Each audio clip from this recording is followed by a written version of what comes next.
Dear students, today we are going to start with issue of share, chapter number 1। और 12th commerce में ये book accounting for companies है, उसका first chapter है। Most important chapter है बेटा। अगर आपको इशू ऑफ शेयर वाला चैप्टर आएगा तभी आप इशू ऑफ डिवेंचर और आगे रिडम्पशन ऑफ डिवेंचर चैप्टर कर पाओगे, अदरवाइज नहीं कर पाओगे।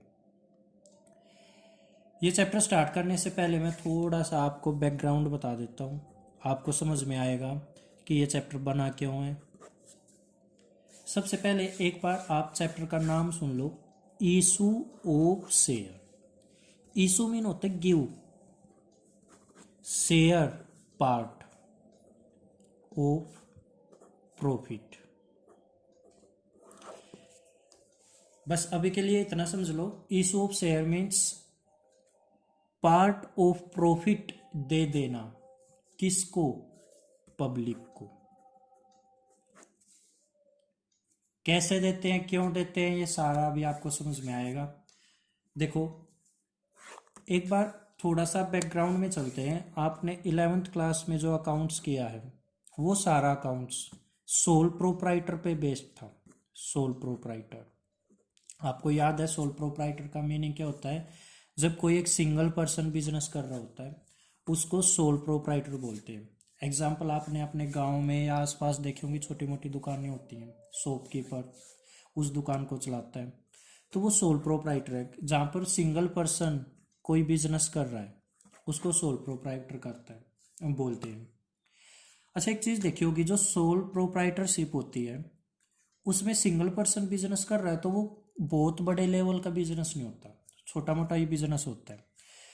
क्योंकि एक सिंगल पर्सन है, वो कितना पैसा लगा सकता है, उसके पास लिमिटेड पैसे होते हैं, इसलिए वो अपने बिजनेस को ज़्यादा बड़ा नहीं कर पाता, छोटा ही करके रखता है। अब सुनो, मान लो इस बंदे को, ये मिस्टर एक्स है जो बिजनेस कर रहा था अभी सोल प्रोप्राइटरशिप में, अपना बिजनेस बढ़ाना चाह रहा है, बड़े स्केल पे करना चाह रहा है, तो वो कुछ पार्टनर्स को मिला लेगा इस बिजनेस में, अपने बिजनेस में। जब वो पार्टनर को मिला लेगा तो वो सोल प्रोप्राइटर नहीं रह जाएगा, फिर उसको बोलते हैं पार्टनरशिप। पार्टनरशिप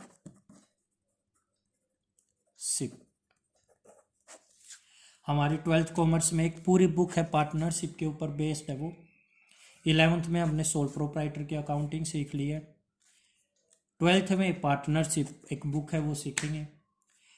अच्छा, आप एक बात बता दूं आपको, मैक्सिमम 50 मेंबर्स हो सकते हैं एक बिजनेस में। जब पार्टनरशिप में बिजनेस हो रहा हो मैक्सिमम 50 मेंबर्स हो सकते हैं, मीन्स 50 पार्टनर से ज़्यादा नहीं हो सकते। अब मान लो इस बिजनेस को और भी पैसों की नीड है। अब देखो, सिंगल पर्सन लिमिटेड पैसा यूज कर सकता है या लगा सकता है, 50 पर्सन मिलके बहुत सारा पैसा लगा सकते हैं, बट और भी पैसों की ज़रूरत है। क्या इसमें हम और पार्टनर लेके आ सकते हैं? नहीं लेके आ सकते, क्योंकि ये रूल है, ये कानून बन चुका है कि 50 से ज़्यादा मेंबर्स नहीं हो सकते पार्टनरशिप फर्म में। अब क्या करेंगे हम?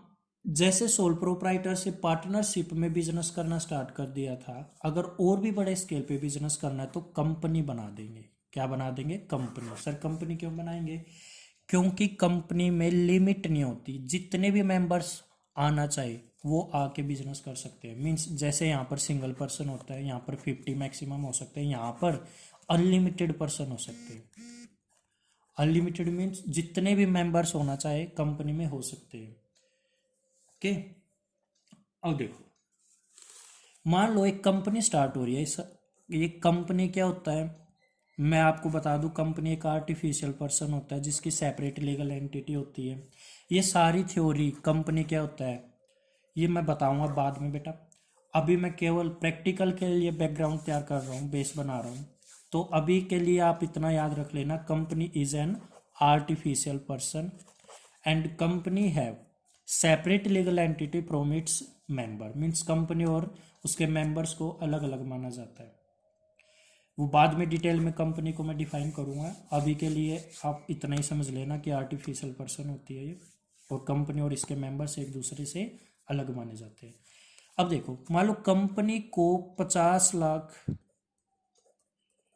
कैपिटल की रिक्वायरमेंट है, मीन्स 50 लाख पैसे चाहिए, 50 लाख रुपीस की नीड है इसको। तो ये कहाँ से अरेंज करेगी?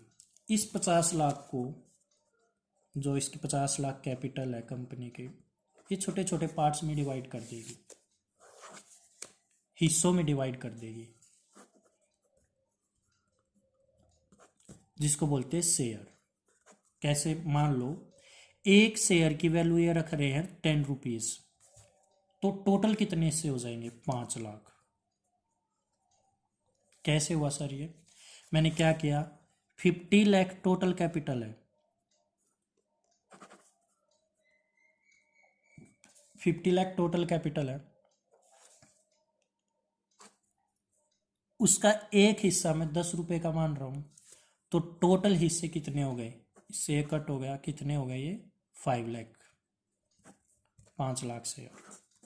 मीन्स मैंने अपनी कैपिटल को टुकड़ों में डिवाइड कर लिया, और एक टुकड़ा कितने का बना? 10 रुपए का। टोटल कितने टुकड़े बन गए? 5 लाख। अब टुकड़े वर्ड यूज नहीं करना बेटा, शेयर वर्ड यूज करना आपको। कितने पार्ट्स हो गए? पार्ट्स मीन्स शेयर हो गए 5 लाख। यहां तक क्लियर है? अब देखो आगे क्या करते हैं। हमने क्या किया बेटा, अपनी कंपनी की कैपिटल में जितनी रिक्वायरमेंट है वो लिखी 50 लाख, और वो 50 लाख को हमने 10 रुपये को हम डिवाइड कर रहे हैं शेयर्स में, हिस्सों में, और 5 लाख शेयर बने थे, एक शेयर बना था 10 रुपये का। अब क्या करती, क्या कंपनी, कंपनी पब्लिक को बोलती है कि जिसको भी कंपनी का हिस्सा लेना है प्रॉफिट में, मीन्स शेयर लेना है प्रॉफिट में, वो आओ और एक शेयर खरीद लो। मर्जी है तुम्हारी, एक खरीदो, दो खरीदो, तीन खरीदो, हमारे पास टोटल 5 लाख शेयर है। कंपनी ये बोल रही है पब्लिक को। अब मान लो मेरे पास 20 रुपये है, और मेरे को पता है एक शेयर 10 रुपये का है, एक शेयर है 10 रुपये का, और मेरे पास टोटल है 20 रुपये। मैं 2 शेयर खरीद लूँगा, 2 शेयर खरीदूंगा तो मेरे को कितने पैसे देने पड़ेंगे? 20 रुपये। किसी के पास बहुत सारे पैसे हैं, वो थोड़ी ज़्यादा शेयर खरीद लेगा फिर, ठीक है। अब कंपनी कर क्या रही है, पब्लिक को अपना हिस्सा बेच रही है, मीन्स अपने शेयर बेच रही है, जिसके पास जितने पैसे उतने शेयर खरीद लो। अब क्वेश्चन राइज होना चाहिए कि ये पब्लिक पैसे दे क्यों रही है कंपनी को, मीन्स शेयर खरीद क्यों रही है? इसके पीछे ये रीजन है बेटा, जब भी कंपनी शेयर इशू करती है, मीन्स शेयर देती है पब्लिक को, और जब कंपनी बिजनेस करेगी उससे प्रॉफिट होना है, उस प्रॉफिट को जिन जिन ने शेयर परचेज किए थे उनमें बांट देगी। कैसे बांट देगी? मैंने एक शेयर खरीद रखा था, तो मेरे को प्रॉफिट में से 1% हिस्सा मिल जाएगा, 1% प्रॉफिट मिल जाएगा। अब आप ही सोचो, अगर आप चाहते हो कि मेरे को ज़्यादा प्रॉफिट मिलना चाहिए, आप ज़्यादा शेयर खरीद लोगे। अगर आप चाहते हो कि नहीं मेरे को कम मिलने चाहिए, कम खरीद लेंगे। मीन्स शेयर डिपेंड करेगा आप कितना प्रॉफिट में हिस्सा चाहते हो, या आपके पास कितने पैसे हो, आप उस हिसाब से शेयर खरीद लोगे। आगे थ्योरी में जाके मैं आपको डिटेल में बताऊंगा। शेयर भी 2 टाइप्स के होते हैं, एक प्रेफरेंस शेयर होता है, प्रेफरेंस, और एक होता है इक्विटी शेयर। वो क्या होते हैं वो भी मैं आपको बताऊंगा, बट अभी के लिए आप ये याद रख लेना, कंपनी पब्लिक से पैसे मंगवाती है और बदले में उनको शेयर दे देती है, और जब कंपनी प्रॉफिट कमाती है उस प्रॉफिट को उन शेयर होल्डर्स में बांट देती है, मीन्स जिसने शेयर खरीदे उनको वो प्रॉफिट बांट देगी। क्लियर है यहाँ तक? आगे देखो, देखो बेटा, कंपनी ने अपनी कैपिटल रखी है कितनी? 50 लाख, और एक शेयर की वैल्यू रखी है 10 रुपीज, तो टोटल शेयर कितने बने? 5 लाख शेयर। क्लियर है यहाँ तक? अब पब्लिक को बांट रही है, जिसको जितने शेयर खरीदने हैं खरीद लो। कंपनी अपने 5 लाख शेयर पब्लिक को बेच रही है, मीन्स इशू कर रही है।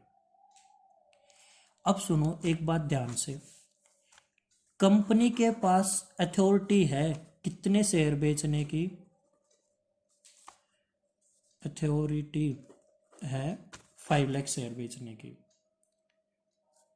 इसका मतलब ये नहीं है कि कंपनी 5 लाख शेयर ही हर बार बेचेगी। कंपनी चाहे तो 2 लाख शेयर भी बेच सकती है, चाहे तो 1 लाख भी बेच सकती है, चाहे तो 4 लाख बेच सकती है, मैक्सिमम कितने बेच सकती है, 5 लाख तक बेच सकती है। तो अगर मान लो कंपनी 5 लाख में से केवल 2 लाख शेयर इशू कर रही है, तो देखो एथोराइज्ड शेयर कैपिटल कितनी है कंपनी की, एथोराइज्ड 5 लाख, उसमें से इशू कितना हो रहा है, 2 लाख। तो हमें मतलब किससे होता है, एथोराइज से या इशू से, हमें इशू से मतलब होता है। कैसे होता है वो क्वेश्चन करेंगे, हमें ज़्यादा क्लियर हो जाएगा। अभी के लिए एक माइंड में एक बात सेट कर लेना, एथोराइज दे रखा हो और इशू दे रखा हो, हम इशू के अकॉर्डिंग चलेंगे। कैसे चलेंगे मैं आपको बताऊंगा। आगे देखो बेटा, देखो बेटा कंपनी अपने 5 लाख शेयर इशू कर रही है, मान के चलना 5 लाख शेयर इशू कर रही है कंपनी, और एक शेयर होल्डर है मिस्टर एक्स, वो ये चाहता है कि मैं 1 लाख शेयर खरीद लूँ, उसको टोटल कितने पैसे देने पड़ेंगे, आप ही बताओ। देखो वो टोटल कितने खरीदना चाह रहा है, 1 लाख शेयर खरीदना चाह रहा है, और एक शेयर की वैल्यू कितनी है, 10 रुपीज़। तो 1 लाख शेयर की वैल्यू कितनी हो जाएगी, 1 लाख इंटू 10 कर देंगे, कितना आ जाएगा, 10 लाख रुपीज़, 10 लाख रुपये। ठीक है। अब एक और है मिस्टर वाई, वो चाह रहा है कि मैं 50,000 शेयर खरीदूं और एक शेयर की वैल्यू 10 रुपीज़ है, तो उसको कितने पैसे देने पड़ेंगे, 5 लाख शेयर, 5 लाख रुपीज़। अब मेरे को बेटा आप एक छोटी सी बात बताना, क्या जरूरी है जो मिस्टर एक्स है वो एक साथ 10 लाख रुपए दे पाए, या मिस्टर वाई जो है एक साथ 5 लाख रुपीज़ दे पाए। एग्जाम्पल, मिस्टर एक्स के पास पर मंथ 2 लाख रुपीज़ आते हैं कहीं से, तो वो एकदम तो नहीं दे पाएगा, वो तो बेटा इंस्टॉलमेंट में तो दे सकता है पर मंथ। जैसे अब की बार 2 लाख दे दिए, फिर 2 लाख, फिर 2 लाख, एक साथ देना उसके लिए मुश्किल हो जाएगा। तो कंपनी बोलती है टेंशन मत लो, आप एक काम करना, जो आपको ये पैसे देने हैं आप इनको ना इंस्टॉलमेंट में पे कर देना। किन में पे कर देना, किस्तों में, इंस्टॉलमेंट में। वो मिस्टर एक्स कह रहा है कि सर ये इंस्टॉलमेंट कैसे क्या बनेंगी, वो बोले देखो आपको एक शेयर के लिए देने हैं 10 रुपये, ठीक है, मीन्स अगर आप 1 लाख शेयर खरीद रहे हो 10 के हिसाब से, आपको मेरे को 10 लाख रुपए देने हैं। वो बोल रहे ठीक है, वो बोल रहा है आप मेरे को 10 के 10 रुपीज़ एक साथ मत पे करो, आप एक काम करो, इस 10 रुपये की किस्त बना लो। कैसे बना लो, मान लो 3 रुपीज़, मान लो 1 लाख शेयर है ना, 1 लाख पे 3 रुपीज़ के हिसाब से 3 लाख तो एक बार दे दो, 1 लाख पे 2 रुपीज़ के हिसाब से 2 लाख एक बार दे दो, 1 लाख पे अगली किस्त मान लो बेटा उसने बना दी 4 रुपीज़ की, तो 4 लाख एक बार दे दो, और 1 लाख के हिसाब से कितने हो चुके हैं ये, 5 और 4 9, 1 रुपया बाद में दे देना, तो 1 लाख बाद में। देखो टोटल कितने हो गए, 3 2 5 और 4 9 और 1 10, हो तो गई टोटल 10 लाख, बट एक साथ नहीं मंगवा, एक बार 3 लाख, फिर 2 लाख, फिर 4 लाख, फिर 1 लाख। मिस्टर एक्स बोलेगा ये तो मज़ा आ गया, हमें प्रॉब्लम हो रही थी सारा पैसा एक बार देने में, अब तो हम आराम से पे कर सकते हैं, ऐसे मिस्टर वाई करेगा। तो कहने का मतलब कंपनी ने किया क्या है, पैसा एक साथ ना मंगवा कर इंस्टॉलमेंट में मंगवा लिया। ठीक है, तो आप याद रख लेना, कंपनी ज़्यादातर कर, वैसे मर्जी होती है कंपनी की, चाहे तो वो सारा पैसा एक बार भी मंगवा सकती है, बट पता है कंपनी को भी भाई पब्लिक के पास इतना पैसा ना हो एक साथ कि वो एक साथ सारा पैसा पे कर सके, इसलिए वो पैसा इंस्टॉलमेंट में मंगवाना स्टार्ट कर सकती है। अब आगे देखते हैं क्या करेंगे। देखो बेटा मिस्टर एक्स है, 1 लाख शेयर खरीद रखे हैं उसने, कितने शेयर खरीद रखे हैं, 1 लाख, और एक शेयर की वैल्यू है 10 रुपीज़। ठीक है सर, यहाँ तक बात क्लियर है। 1 लाख शेयर खरीद रखे हैं, एक शेयर की वैल्यू है 10 रुपीज़ मिस्टर एक्स ने। अब इसकी किस्त बनी है मान लो 3 2 4 1, ऐसे पहली किस्त 3 रुपये की, फिर 2 की, फिर 4 की, फिर 1 की, ऐसी किस्त बनी हुई है उसकी। अब कंपनी इन इंस्टॉलमेंट्स का या किस्तों का एक नाम देती है, वो नाम क्या है वो देखते हैं। फर्स्ट इंस्टॉलमेंट जो होती है उसका नाम होता है एप्लीकेशन, सेकंड का नाम होता है अलॉटमेंट। इनका नाम देखो, एप्लीकेशन अलॉटमेंट, और जो बाकी आगे आएंगे उनको बोलते हैं कॉल। जैसे ये हो गई फर्स्ट कॉल और ये हो गई फाइनल। क्लियर है यहाँ तक? और देखो एक चीज और देखो, कंपनी ऐसे भी मंगवा सकती है बेटा। फर्स्ट किस्त 3 रुपए की मंगवाई है तो मीन्स इसको एप्लीकेशन, इसको अलॉटमेंट, फिर फर्स्ट कॉल, फिर सेकंड, और एक और किस्त हो गई फाइनल। टोटल 10 रुपीज मंगवाने थे, 3 2 5, 5 और 5 10 हो गए ना। और आगे तक भी जा सकती है ये third call, fourth call, but normally आपको क्वेश्चन देखने को मिलेंगे थर्ड कॉल तक, मीन्स फर्स्ट सेकंड और फिर फाइनल। कई बार ऐसा होता है, मान लो यहाँ पर 3 2 5 to 7, यहाँ 3 मंगवा लिए, ठीक है, तो हो गए ना 10, 5 और 2 और 3 5, 10 हो गए। इसको अब हम बोल देंगे सेकंड एंड फाइनल, क्योंकि फाइनल यही मंगवाना है। Second and final call, second and final call. Clear है यहाँ तक? ऐसे किस्त मंगवा सकती है कंपनी। अब बेटा आपको इस चैप्टर में मेनली इन 4 चीज़ों की एंट्री बनानी सीखनी है। किस किस की एंट्री? एप्लीकेशन की, जब एप्लीकेशन की किस्त आएगी, मीन्स एप्लीकेशन पे पैसा आएगा कंपनी के पास, उसकी एंट्री क्या होगी? अलॉटमेंट की एंट्री क्या बनेगी? फर्स्ट कॉल की क्या एंट्री बनेगी? और मान लो सेकंड है तो सेकंड कॉल की, सेकंड एंड फाइनल इकट्ठी है मान के चलना बेटा, इनकी क्या एंट्री बनेगी। अगर आपको ये एंट्री आ जाती है तो मान लो आपको बेस क्लियर हो गया प्रैक्टिकल पोर्शन का। थ्योरेटिकल पोर्शन में अभी डिटेल में नहीं बता रहा, प्रैक्टिकल पोर्शन के लिए बेस बना रहा हूँ बेटा अभी आपका मैं। तो application, allotment, first call, second and final call, ऐसे पैसे आएंगे कंपनी के पास। अब वो पैसे कैसे कैसे आएंगे, इसके लिए हम अपनी नेक्स्ट टॉपिक स्टार्ट कर रहे हैं। देखो बेटा, कंपनी है 5 लाख शेयर इशू करना चाह रही है। ये एक शेयर की वैल्यू रुपी है 10 रुपीज़, रखी है इसने 10 रुपीज़, तो टोटल इसके पास कितना पैसा आएगा? 50 लाख। कैसे? इसको इससे मल्टीप्लाई करो, 50 लाख आएगा। ठीक है सर। अब देखो, जब ये पैसा मंगवा रही है, इसने बोला कि हम इस 10 को एक साथ नहीं मंगवाएंगे, हम मान लो 3 रुपीज़ तो एप्लीकेशन पे मंगवा लेंगे, 2 रुपीज़ अलॉटमेंट पे मंगवा लेंगे, और मान लो 3 फर्स्ट कॉल पे मंगवा लेंगे, और 2 सेकंड एंड फाइनल कॉल पे मंगवा लेंगे।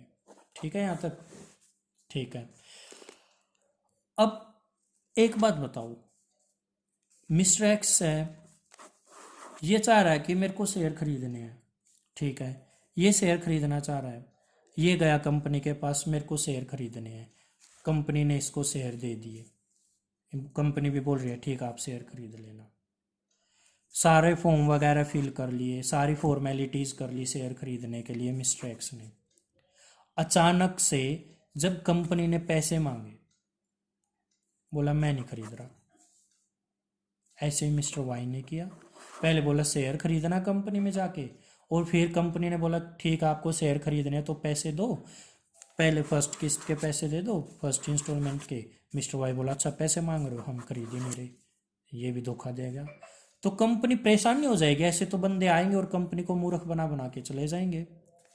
तो कंपनी ने एक तरीका सोच लिया कि ऐसे आके पब्लिक हमें परेशान ना करे, उसके लिए कंपनी ने एक अल्टरनेट निकाला।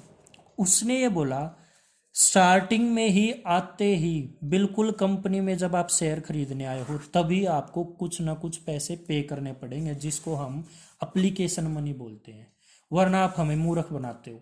आते हो शेयर खरीदने होते नहीं तुम्हें, तो स्टार्टिंग में ही कंपनी में आते ही अगर शेयर खरीदने हैं आपको फर्स्ट किस्त के पैसे देने पड़ेंगे। मैं एक एग्जांपल और दे देता हूँ, आप उससे थोड़ा बेटर समझ जाओगे। आप किसी स्कूल में गए बेटा एडमिशन लेने के लिए, और स्कूल में एडमिशन लेने के लिए गए तो आप जाते हो, पूरी इंक्वायरी करके आ जाते हो और वापस आ जाते हो, और स्कूल वालों को बोलते हो हम एडमिशन नहीं ले रहे। जब भी स्कूल फीस मांगता है ना, आप बोल देते हो नहीं हम नहीं ले रहे एडमिशन। स्कूल भी परेशान कि बच्चे आते हैं मूर्ख बना के चले जाते हैं। तो स्कूल एक काम कर सकता है, स्कूल ने क्या किया, जो भी आएगा इंक्वायरी करने के लिए स्कूल में, उससे 300 रुपये प्रोस्पेक्टस फिल कराने के ले लेंगे। मीन्स प्रोस्पेक्टस के 300 रुपये ले लेंगे। प्रोस्पेक्टस मीन्स जिसमें कंपनी स्कूल की सारी डिटेल लिखी हुई है कि भाई स्कूल कब बना, प्रिंसिपल कौन है, कितने टीचर हैं और क्या क्या इस स्कूल में फैसिलिटीज़ है, उसी के 300 रुपये ले लिए मान लो स्कूल ने। अब आप उस स्कूल में सोच समझ के जाओगे, आपको पता है स्कूल में एंट्री करते ही 300 रुपये देने पड़ जाएंगे। एडमिशन की बात बाद में होगी, पहले 300 रुपये देने पड़ेंगे। अब आप टाइम पास करने के लिए बिल्कुल नहीं जाओगे, क्योंकि आपके 300 रुपये खराब होने हैं अगर आप टाइम पास करने के लिए जाओगे। ऐसे ही कंपनी ने किया कि अगर आप शेयर खरीदने के लिए आए हो ना, स्टार्टिंग में ही आपसे हम एप्लीकेशन के पैसे लेंगे, फिर हम नेक्स्ट किस्त मंगवा लेंगे आपसे। क्लियर है? तो देखो, जब कंपनी ने ये चीज़ रखी कि आपसे हम स्टार्टिंग में ही एप्लीकेशन के पैसे लेंगे, तो वहाँ पर केवल सिंसियर बंदे ही जाएंगे। पब्लिक में से केवल वो बंदे जाएंगे जिसको रियल में कोई शेयर परचेज करना हो। टाइम पास के लिए अब कोई नहीं जाएगा। क्लियर है यहाँ तक? अब आगे देखते हैं। देखो बेटा, मिस्टर एक्स गया कंपनी में कि सर मेरे को शेयर खरीदने हैं, कंपनी में जाके बोल रहा है। तो कंपनी क्या बोलेगी? ठीक है, स्टार्टिंग में फर्स्ट इंस्टॉलमेंट के पैसे दे दो। तो जब स्टार्टिंग, अब अपने आप को, जब मैं एंट्री सिखाऊंगा आपको, अपने आप को आप कंपनी मान के चलोगे। खुद को हम हमेशा कंपनी मान के चलते हैं, ये बात आप याद रख लेना। तो कंपनी बोल रही है ठीक है आपको शेयर खरीदने हैं। तो पूछा कितने खरीदने हैं? वो बोला मेरे को 1 लाख शेयर खरीदने हैं। वो बोला ठीक है, एक शेयर है 10 रुपये का, तो आपको 10 लाख रुपीज़ देने पड़ेंगे। वो बोला इतने पैसे एक साथ नहीं दे सकता। वो बोला ठीक है, किस्त बना देते हैं, 3-2 ऐसे किस्त बना देते हैं। अप्लीकेशन पे इतने, अलॉटमेंट पे इतने, फिर फर्स्ट कॉल, फिर सेकंड एंड फाइनल कॉल, ऐसे पैसे दे देना। वो बोला ठीक है। कंपनी ये बोल देगी आप पहली किस्त के पैसे अभी पे कर दो, बाकी हम आपसे बाद में मंगाते रहेंगे। अगर वो रियल में शेयर परचेज करना चाह रहा है तो वो उसी टाइम पैसे पे कर देगा। अब कंपनी के नज़रिए से समझ लेना, पॉइंट ऑफ व्यू हमेशा कंपनी का रखना। क्या जब कंपनी से मिस्टर एक्स शेयर परचेज कर रहा है तो क्या कंपनी के पास पैसा नहीं आएगा शेयर के बदले में? बिल्कुल आएगा। और जब कंपनी के पास पैसा आएगा, क्या ये बैंक अकाउंट डेबिट नहीं कर देंगे? बैंक और कैश एक ही बात है यहाँ पर। ईसोप शेयर चैप्टर में कैश वर्ड की जगह बैंक वर्ड यूज़ करना है, क्योंकि बहुत बड़ी बड़ी पेमेंट आती है चेक के थ्रू होती है, और जो चेक के थ्रू पेमेंट होंगी या ऑनलाइन जो पेमेंट होंगी वहाँ के लिए हम बैंक वर्ड यूज़ कर लेंगे। तो कंपनी के पास पैसा आया है, और जब पैसा आता है तो रियल अकाउंट का रूल लगेगा, और रियल अकाउंट का रूल क्या बोलता है? Debit what comes in. तो bank account debit to share allotment application. First किस्त का नाम है एप्लीकेशन। ठीक है, तो हमारी फर्स्ट एंट्री क्या बनी है? Bank account debit to share application. Sir ये तो बात समझ में आ गई कि बैंक अकाउंट डेबिट हुआ क्योंकि पैसा आया है। ये यहाँ पर कैसे आया? बेटा एप्लीकेशन जिसने भरी है उसका नाम तो लिख नहीं सकते, क्योंकि एक बंदा नहीं होता, बहुत सारे बंदे ऐसे होंगे जो एप्लीकेशन के पैसे पे कर रहे होंगे, उन सब का नाम नहीं लिख सकते। तो उन सब के लिए एक अकाउंट ओपन कर देते हैं एप्लीकेशन पे। जिन जिन बंदों का पैसा आया उसके लिए एप्लीकेशन वर्ड यूज करते हैं। अब एप्लीकेशन किन के लिए यूज हो रहा है? सभी पब्लिक के जो पर्सन है उनके लिए वर्ड यूज हो रहा है। मीन्स ये पर्सनल अकाउंट होगा एक तरह से, और पर्सनल अकाउंट का रूल है debit the receiver, credit the giver. तो credit the giver, to mean credit होता है। क्लियर है ये बात? आप ऐसे नहीं समझ पा रहे तो ऐसे समझ लो, पैसा आया, डेबिट व्हाट कम्स इन, और किस लिए आया? क्योंकि भाई एप्लीकेशन का पैसा आया है, ऐसे भी समझ सकते हो। तो हमारी फर्स्ट एंट्री क्या बनी है? Bank account debit to share application. कितना भाई? इसने 1 लाख शेयर खरीदे हैं, फर्स्ट किस्त पे कितने आने? 3 के हिसाब से, तो 1 लाख इंटू 3 कितना हो जाएगा यहाँ पर? 3 लाख। 3 लाख। बेटा मैं फॉर्मेट अभी फॉलो नहीं कर रहा, पूरा एक फॉर्मेट होता है जर्नल एंट्री करने का, आपको पता है, पर्टिकुलर लिखा जाता है। ठीक है, LF डेबिट क्रेडिट ऐसा पूरा लिखा जाएगा, और नीचे नरेशन भी लिखी जाती है, वो आप लिख लेना। मैं आपको क्वेश्चन बाद में भी पूरा एक करके दिखाऊंगा। अभी के लिए आप एंट्री पे फोकस रखो, कैसे एंट्री बनी है। तो क्या हमें फर्स्ट एंट्री आ गई समझ में? क्या बनी है, bank account debit to share application. एक बार मैं यहाँ पर लिख लेता हूँ इस एंट्री को। फर्स्ट एंट्री बनी है bank account debit to share application. कितने, 1 लाख शेयर है और 3 के हिसाब से परचेज कर रहे, 3 लाख हो गए। अब सुनना मेरी बात, जो ये शेयर एप्लीकेशन वाला पैसा आया है ये ट्रांसफर कहाँ करेंगे, शेयर कैपिटल अकाउंट में। कौन से अकाउंट में, शेयर कैपिटल अकाउंट में। एक बात याद रख लेना, जब एक चीज को जब एक अकाउंट से दूसरे अकाउंट में कोई भी चीज आएगी, डेबिट वाली क्रेडिट और क्रेडिट वाली डेबिट हो जाती है। कैसे, ये शेयर एप्लीकेशन है, इसको ट्रांसफर कहाँ करना है, शेयर कैपिटल अकाउंट में। अभी ये किस साइड है, क्रेडिट साइड, तो यहाँ पर आ जाएगा ये debit side, share application account debit to share capital. कितने हैं भाई, 3 लाख। ये अब फर्स्ट एंट्री कंप्लीट हुई है बेटा। देखा जाए तो ये दोनों एक ही एंट्री मानी जाती है। ये एंट्री आई समझ में।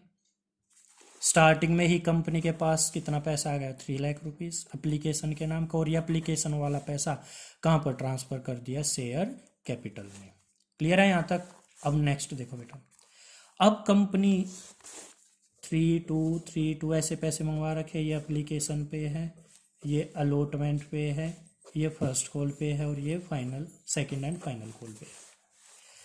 कंपनी अलॉटमेंट वाले पैसे अब मंगवाएगी। यहां पर तो स्टार्टिंग में ही मंगवा लिया, मीन स्टार्टिंग में ही पैसा ले लिया यहां पर, तो बाद में उसको ड्यू किया।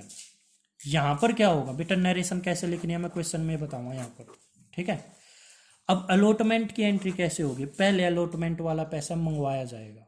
कैसे मंगवाया जाएगा, उसकी एंट्री क्या होगी, share allotment account debit to share capital. कितना, 1 लाख इंटू 2 लाख रुपीस। ये ड्यू की एंट्री है। नरेशन पूरी लिख के बताऊंगा जब पूरा क्वेश्चन करेंगे। अलॉटमेंट कौन देंगे, पब्लिक देंगे। पब्लिक कौन है, पर्सन है, चाहे वो नेचुरल पर्सन हो, चाहे किसी कंपनी ने दूसरी कंपनी के शेयर खरीद रखे हो, या बैंक ने खरीद रखे हो, या फाइनेंशियल इंस्टीट्यूशन ने, होते सभी पर्सन है। बस फर्क ये है, कुछ नेचुरल पर्सन होते हैं, कुछ आर्टिफिशियल, जैसे कंपनी, बैंक, ये आर्टिफिशियल पर्सन होते हैं। तो अब इनसे पैसा मंगवाया है तो ये हमारे देनदार हो जाएंगे ना, जब पैसा मंगवा रहे हैं हम इनसे। और देनदार means debtor, debtor mean asset, asset आती है डेबिट साइड, तो ये डेटर्स के नाम का अलॉटमेंट लिखा और एसेट है तो डेबिट साइड। या फिर ड्यू की एंट्री ऐसे याद रख लेना, share allotment account debit to share capital. और फिर जब पैसा आ जाएगा, मान लो क्या एंट्री हो जाएगी, जब पैसा आएगा तो bank account debit to share allotment. पैसा आ गया, कितना आया भाई, 2 लाख मंगवाया था, मान लो 2 लाख ही आ गया, मान के चलना 2 लाख ही आ गया।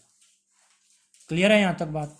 फिर ऐसे ही जैसे ये एंट्री करिए, फर्स्ट कॉल की एंट्री हो जाएगी। कैसे होगी, share first call account debit, जैसे मैं ये शेयर शॉर्ट फॉर्म में लिख रहा हूँ, आप मत लिखना, टू शेयर कैपिटल। कितना, 1 लाख के हिसाब से फर्स्ट कॉल पे 3 का आना है, तो 1 लाख इंटू 3 लाख हो जाएगा। फिर क्या हो जाएगा, बैंक, ये मंगवाया, ये ड्यू की एंट्री है। फिर जब पैसा आ जाएगा तो bank account debit to share first call, कितना, 3 लाख। बिल्कुल ऐसे ही फिर सेकंड कॉल की एंट्री होगी, share second and final call account debit to share capital. कितना, 1 लाख इंटू 2 लाख। और फिर जब पैसा आ जाएगा तो क्या लिखोगे, बैंक, ये मंगवाया है और ये पैसा आ रहा है, bank account debit to share second and final call. बेटा राइटिंग से थोड़ा कॉम्प्रोमाइज कर लेना, ये 2 लाख आ गया। ऐसे एंट्री करनी है। अब जब हम, ये तो बेटा इंट्रोडक्शन क्लास है, अभी मैं एक्चुअल में जो जर्नल एंट्री स्टार्ट होंगी, जैसे पहले हम करेंगे issue of share at par, फिर एट प्रीमियम, फिर call in arrear, call in advance, for future, ये सारे कॉन्सेप्ट्स करेंगे। आज जो हमें इंट्रोडक्शन वाली क्लास की है वो मैं एक बार रिकैप कर रहा हूँ, 2 से 3 मिनट में एक बार ध्यान से समझ लेना। मैंने क्या बताया, 11th क्लास में हमने क्या पढ़ा, वही बिजनेस जो अकाउंट पढ़ा वो सोल प्रोप्राइटरशिप, कैसे अकाउंट मेंटेन करते हैं अपने जो बिजनेस करते हैं सोल प्रोप्राइटरशिप में, वो अपना बिजनेस का अकाउंट कैसे मेंटेन करते हैं वो हम 11th क्लास में पढ़ चुके हैं। यहाँ पर लिमिटेड पैसों की नीड होती है, इसलिए सोल प्रोप्राइटर एक ही बंदा बिजनेस करता है। पर अगर पैसों की ज़्यादा नीड है तो वही बिजनेस कैसे हो सकता है, पार्टनरशिप में हो सकता है। और यहाँ पर मैक्सिमम कितने मेंबर्स हो सकते हैं, 50। और भी पैसों की नीड है तो बिजनेस को और बढ़ाना पड़ेगा, तो बिजनेस हो सकता है कंपनी फॉर्म में। कंपनी क्या होती है मैं डिटेल में बाद में बताऊंगा। कंपनी फॉर्म में जब बिजनेस होगा यहाँ पर मेंबर्स अनलिमिटेड हो सकते हैं, जितने मर्जी हो जाए। अब आप ही बताओ, जब अनलिमिटेड मेंबर हो सकते हैं तो थोड़ा थोड़ा भी सभी पैसा लगाएंगे तो कितना भी पैसा अरेंज हो सकता है ना यहाँ पर, ठीक है। अब कंपनी को जितनी पैसे की नीड है उसको कैपिटल बोलते हैं, शेयर कैपिटल। वो अपनी कैपिटल को डिवाइड कर देती है किस में, शेयर्स में। मीन्स छोटे छोटे हिस्से बना देती है अपनी कैपिटल के, और पब्लिक से उन शेयर को बेच के पैसे अरेंज कर लेती है, पैसे मंगवा लेती है। कंपनी के नज़रिए से पढ़ना है, जब कंपनी स्टार्टिंग में ही पैसा मंगवाती है उसको बोलते हैं एप्लीकेशन। स्टार्टिंग में ही यहाँ पर पैसा आता है तो bank account debit to share application entry बनेगी, फिर share application to share capital उसको ट्रांसफ़र कर देंगे कैपिटल अकाउंट में। इससे आगे हम अपना एक्चुअल में चैप्टर स्टार्ट करेंगे, ये बेसिक था। अगर कोई डाउट हो कॉल करके मेरे से पूछ लेना, और वीडियो को 2 बार देखना, ज़्यादा क्लियर होगा। क्लियर है बेटा?